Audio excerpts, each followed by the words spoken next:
Yang namanya maksiat mungkin buat orang-orang kayak kita bikin senang,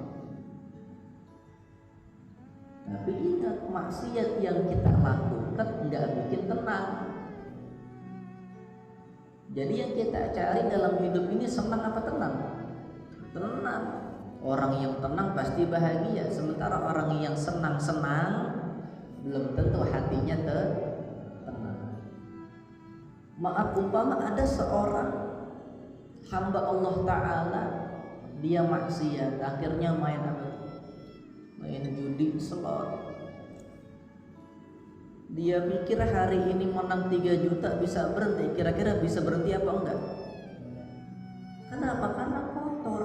Makanya kata Allah apa? Wa qad khaba man dassaha. Sungguh rugi orang yang siapa? Khaba man dassaha, yang motorin rohaninya, motorin batinnya, motorin kolbunya. Sebab ketika dia bermain maksiat dengan harta, yang kotor bagian syukur, yang kotor bagian syukur. Kalau bagian syukurnya kotor, kira-kira hatinya bisa dipakai buat syukur apa enggak tuh?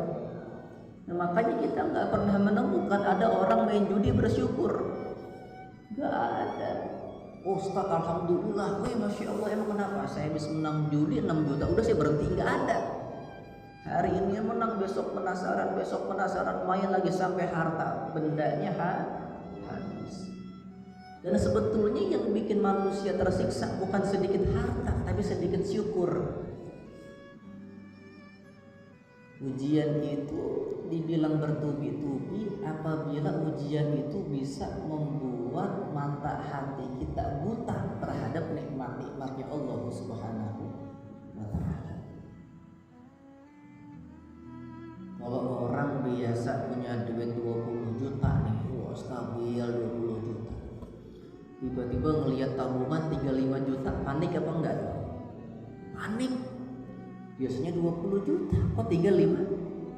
Tapi buat orang-orang kayak saya, buat orang-orang kayak kita mungkin yang nggak punya duit, tiba-tiba dapat duit 5 juta, senang apa enggak tuh?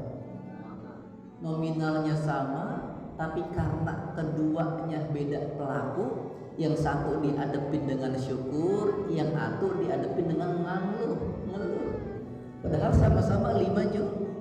Nah, jadi yang bikin manusia tersiksa bukan harta nggak salah apa-apa, tapi yang bikin manusia tersiksa adalah ketika kita tidak mampu bersyukur kepada Allah Subhanahu